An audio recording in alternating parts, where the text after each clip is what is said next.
18h30. Madame, Monsieur, bonsoir. Tout de suite, les titres du journal. Le Conseil des ministres adopte entre autres projets de décret, celui relatif au système de contrôle vétérinaire sur tous les produits alimentaires d'origine animale.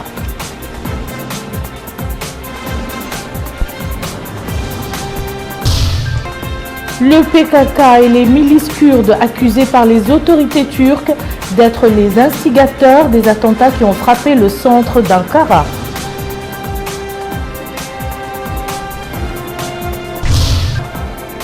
Les élections présidentielles et législatives en Ouganda, vivement critiquées par l'opposition et les observateurs étrangers.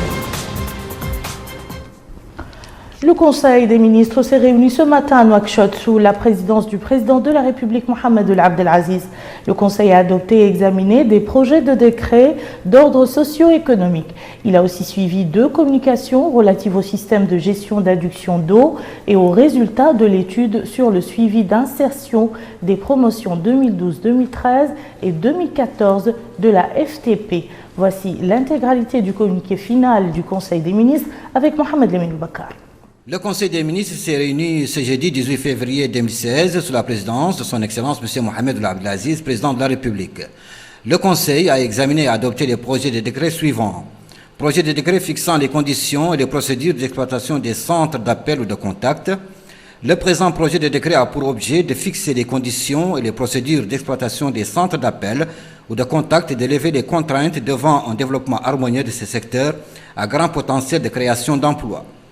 Projet de décret portant nomination du président du conseil d'administration de la Société mauritanienne des produits laitiers, SMPL. Projet de décret portant nomination des membres du conseil d'administration de la Société mauritanienne des produits laitiers, SMPL. Projet de décret abrogeant et remplaçant les décrets numéro 65 et 153 portant réglementation de l'inspection sanitaire et de salubrité des produits alimentaires d'origine animale destinés à l'alimentation humaine. Le présent projet de décret vise à renforcer les systèmes de contrôle vétérinaire sur tous les produits alimentaires d'origine animale tout au long de la chaîne de production, de transport et de vente. Il traduit aussi l'importance qu'accorde le gouvernement au développement intégré du secteur de l'élevage dans des conditions qui garantissent la protection de la santé des consommateurs. Le ministre des Affaires étrangères et de la Coopération a présenté une communication relative à la situation internationale. Le ministre de l'Intérieur et de la Décentralisation a présenté une communication relative à la situation intérieure. Le ministre de l'Hydraulique et de l'Assainissement a présenté une communication relative à la gestion des adductions d'eau potable en milieu rural et semi-urbain. Cette communication présente l'état des lieux de la gestion des adductions d'eau potable en milieu rural et semi-urbain. Elle propose également un plan d'action visant à améliorer la performance du dispositif public d'adduction d'eau potable en milieu rural et semi-urbain, tout en réduisant ses charges d'exploitation. Le ministre de l'Emploi, de la Formation professionnelle et des technologies de l'information et de la communication a présenté une communication relative à la présentation des résultats de l'étude sur le suivi d'insertion des promotions 2012, 2013 et 2014 de la FTP. Cette communication présente les objectifs, la méthodologie, les résultats et les recommandations d'une étude réalisée par les départements chargés de la formation technique et professionnelle afin d'évaluer l'impact réel des efforts consentis par les pouvoirs publics dans ce domaine. Les résultats de cette étude confortent les choix du gouvernement de s'engager résolument dans la mise en œuvre de sa politique visant le renforcement des capacités d'accueil en formation initiale et en formation qualifiante à travers le développement des infrastructures et l'élargissement de l'offre à l'échelle nationale et régionale. Enfin, le Conseil a pris les mesures individuelles suivantes. Présidence de la République, autorité de la zone franche de Nouadhibou, port autonome de Nouadhibou, directeur général Ahmed Dou El-Haddamin ou El-Jelvoun. Port de pêche artisanale de Nouadhibou, directeur général Yarba Oul-Sqayer, précédemment directeur général de l'AMI, l'Agence mauritanienne d'information. Agence nationale pour les études et le suivi des projets, directeur général adjoint. Maaya Isseydou Bey, précédemment directeur de la planification et de la coopération au ministère de l'Emploi, de la formation technique et professionnelle et des technologies d'information et de la communication. Ministère de l'Intérieur et de la Décentralisation, secrétaire général, Baba Ould Boumeis, précédemment secrétaire général du ministère de l'Emploi, de la formation technique et professionnelle et des technologies d'information et de la communication. Ministère de l'Habitat, de l'Urbanisme et de l'Aménagement du Territoire, secrétaire général Diagana Issaga, professeur de l'enseignement supérieur. Ministère de l'Agriculture, établissement public, compagnie mauritanienne de sucre et dérivés, administrateur, directeur général, Mohamed Taqiyullah ou le Cheikh Bouya. précédemment directeur des systèmes d'information à la CDD. Ministère de l'Emploi, de la Formation technique professionnelle et des technologies d'information et de la communication, secrétaire général, Mohamed Oulheib, précédemment directeur général du port autonome de Nouadhibou. Administration centrale, direction de la programmation et de la coopération, directeur, Sidi El-Mokhtar ou Ahmed El-Hadi. Ministère des Relations avec le Parlement et la société civile, établissement public, Agence mauritanienne d'information, directeur général, Sidi Mohamed Oulbouna, dit El-Moudir. Et comme à l'accoutumée, les résultats du Conseil des ministres ont été commentés devant la presse par des membres du gouvernement. Il s'agit des ministres des Relations avec le Parlement et de la société civile porte-parole du gouvernement, de l'hydraulique et de l'assainissement et de l'emploi, de la formation professionnelle et des technologies de l'information et de la communication. Intervenant en premier lieu, le ministre des Relations avec le Parlement et la société civile porte-parole du gouvernement, Mohamed Lamine Ould-Cheikh, a passé en revue les projets de décret adoptés en Conseil des ministres et les communications qui ont été présentées. Son homologue de l'hydraulique et de l'assainissement a apporté des éclaircissements sur la communication relative à la gestion des infrastructures hydrauliques en milieu rural et semi-urbain. Celle-ci, a-t-il dit, porte sur l'état actuel, les propositions et les résultats escomptés, soulignant que son département avait mené un recensement qui a montré qu'il existe dans le pays 1500 systèmes hydrauliques, dont 652 sont gérés de manière directe ou indirecte par des personnes privées. Il a ajouté que la communication présente une conception des problèmes de réseau d'adduction d'eau qui résulte de l'éloignement des localités des uns des autres, de la multiplicité des intervenants, de la diversité des équipements, des pannes provoquées par la mauvaise exploitation, de l'absence d'un système efficace de suivi et d'un cahier de charges avec des clauses bien définies. Quant au ministre de l'Emploi, de la Formation professionnelle et des technologies de l'information et de la communication, Mokhtar Malaldia, il a fait savoir, s'agissant du suivi des sortants de la formation professionnelle, que 70% des sortants de la formation professionnelle ont déjà intégré la vie active et que 53% d'entre eux sont insérés totalement dans le marché de l'emploi. Enfin, le ministre a indiqué que la communication fait l'esquisse des spécialités de formation qui peuvent être créées ultérieurement. Et je vous signale que vous pourrez suivre l'intégralité de cette conférence de presse juste après ce journal. Suite et fin de la tournée de la ministre de l'Agriculture dans les wilayas du sud-est du pays. Guérou, dans la Saba, a constitué la dernière étape de cette visite d'information et de prise de contact. Dans la localité de Tagada Al-Wassa, située à 18 km de Guérou, Madame Leminem Telkotoboul-Lemama a supervisé la pose de la première pierre d'une chambre de froid d'une capacité de 150 tonnes destinée à la conservation et le stockage des légumes. La ministre était auparavant à Boumdeid où elle a visité des ouvrages agricoles. Abdul Adamaba nous en dit plus. Le barrage de l'Aftah dans la Mokata de Boumdeid a reçu la visite de Mme Lemina Mintekhotoboul-Moma, ministre de l'Agriculture. D'une longueur de 400 mètres, ce barrage possède un déversoir de 80 mètres et une digue de 320 mètres. Sur place, Mme la ministre de l'Agriculture a reçu des explications sur les travaux de ce barrage exécutés par la Société nationale d'aménagement agricole et des travaux SNAT. Les travaux de cet ouvrage doivent prendre fin vers la fin du mois de mars 2016. Toujours au niveau de cette localité, Madame la ministre a visité le barrage de Boumdeid et s'est aussi rendue à Broda et Dahara.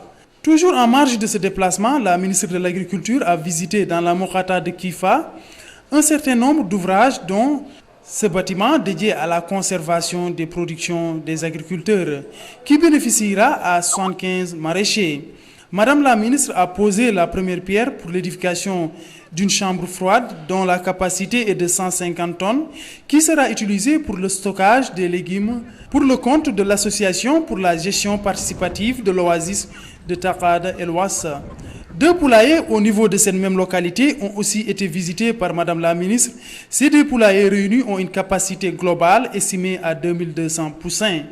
À la fin de ce périple, Mme Lemina Mintekhotoboul-Moma a souligné que ce déplacement qu'il a mené dans les wilayas du Gorgol, de la Saba et du Guidimaha a constitué une opportunité afin de voir de visu l'état des cultures et visiter un certain nombre d'ouvrages, ce qui, dit-elle, lui a permis de savoir les problèmes auxquels sont confrontés les agriculteurs. Elle a enfin indiqué que les interventions du département qu'elle dirige pour cette année seront basées sur les rapports des commissions régionales de développement. Au préalable, Madame la ministre a tenu une réunion avec les agriculteurs au niveau de la wilaya de Kifa, réunion au cours de laquelle elle a précisé l'intérêt qu'elle accorde aux acteurs de ce secteur, ce qui, dit-elle, est palpable. Avec les programmes et projets exécutés, les agriculteurs qui se sont exprimés sont revenus sur les problèmes auxquels ils font face. Notre armée a commémoré aujourd'hui l'anniversaire du Conseil international du sport militaire, à l'instar des armées de 140 États membres affiliés à cette institution. Un anniversaire marqué par des compétitions sportives sur l'ensemble du territoire national. À Nouakchott, 500 athlètes issus de l'armée ont pris part au marathon qui avait pour point de départ le centre émetteur. Bokar Bailaba revient sur les temps forts de ce marathon. Ces compétitions touchent l'ensemble du territoire national auquel ont participé plus de 5000 éléments des différentes structures de l'armée, de la gendarmerie, de la garde nationale et de forces de sécurité. Ici, à Nouakchott, le top départ de la course a été donné au niveau du centre émetteur et l'arrivée, le stade olympique de Nouakchott, une compétition à laquelle ont pris part 500 concurrents. L'occasion pour le directeur des sports au niveau de l'état-major général des armées, le colonel Mohamed Mahmoud Ayoub, d'indiquer que l'objectif de la commémoration de cet anniversaire est de mettre en pratique les recommandations du Conseil international du sport militaire dont la création remonte au 18 février 1948. Il a rappelé que l'organisation de cette compétition permet d'évaluer l'aptitude physique des éléments de façon permanente. Au classement général, c'est Mohamed Ould Mahmoud de la direction du sport à l'état-major général des armées qui a occupé la première place. Il est suivi à la deuxième place par Mohamed El-Shennan de la même direction. La troisième place est revenue à Mohamed Ali du bataillon de la sécurité présidentielle. Au terme de cette compétition, les participants ont livré leurs impressions. Je suis le lieutenant Brahim de la compagnie spéciale.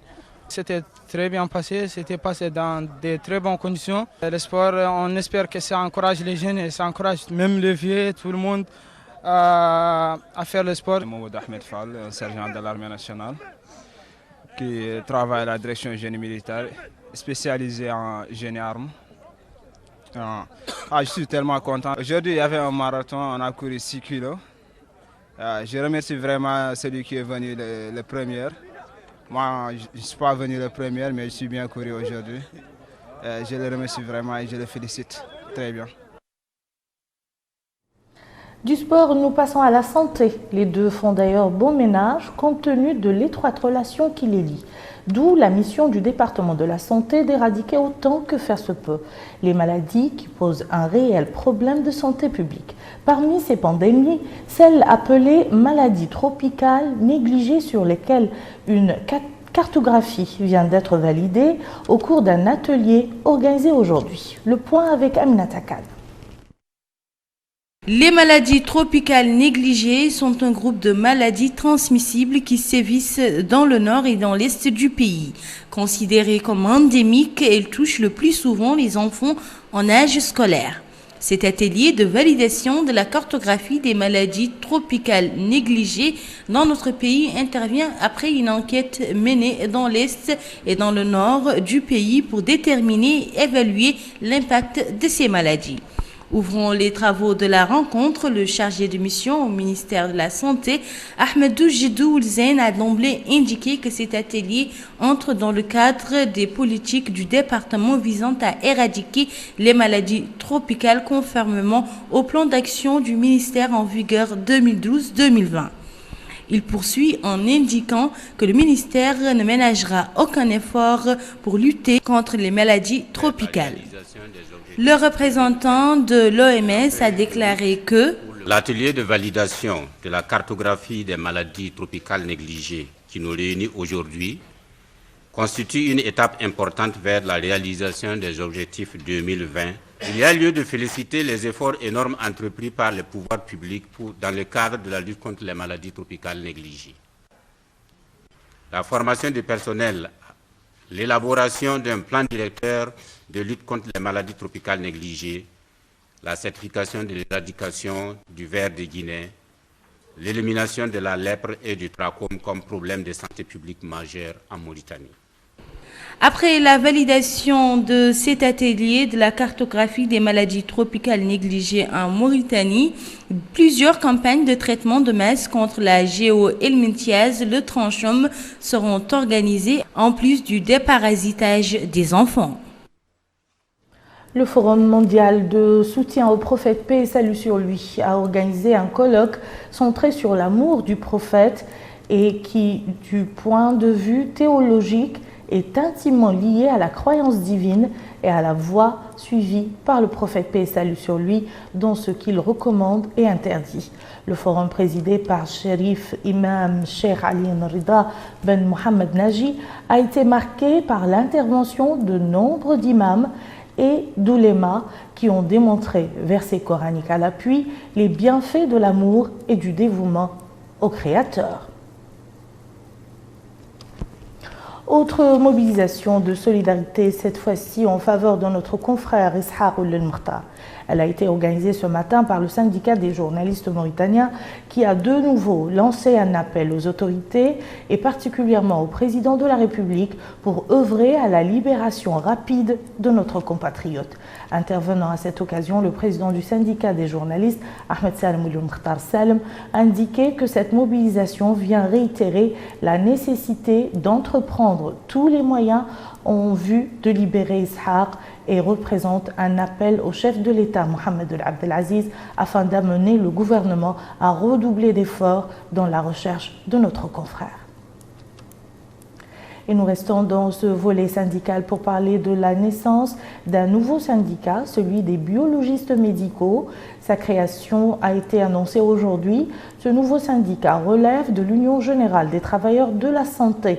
Son président, Dr Mohamed Salem Ould El-Mokhtar, a souligné à cette occasion que la création pour la première fois d'un syndicat des biologistes médicaux intervient pour contribuer à développer ce secteur sanitaire en général et celui des laboratoires de biologie en particulier en leur qualité de piliers essentiels de l'architecture des institutions hospitalières.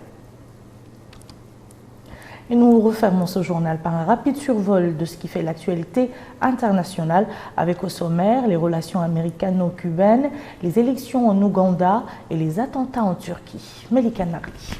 L'attentat qui a fait 28 morts en plein centre d'Ankara visait un convoi de bus transportant des militaires. Dernier en date d'une série d'attaques meurtrières qui ont frappé la Turquie depuis l'été, l'attentat s'est produit au cœur de la capitale turque à proximité de nombreux ministères de l'état-major des armées et du Parlement. La Turquie a accusé le Parti des travailleurs du Kurdistan, PKK, et les milices kurdes de Syrie d'avoir perpétré l'attentat qui a fait 28 morts en plein centre d'Ankara et menace d'accroître un peu plus les tensions autour du conflit syrien.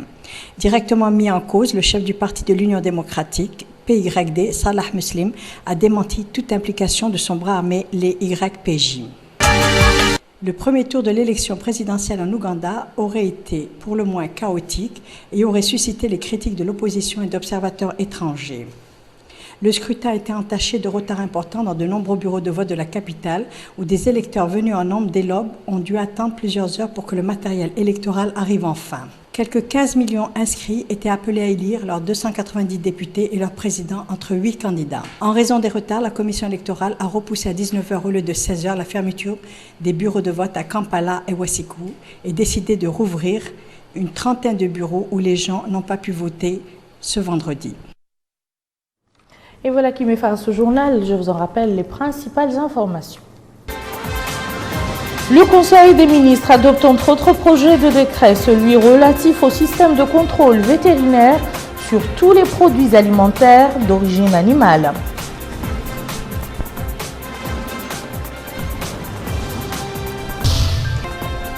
Le PKK et les milices kurdes accusées par les autorités turques d'être les instigateurs des attentats qui ont frappé le centre d'Ankara.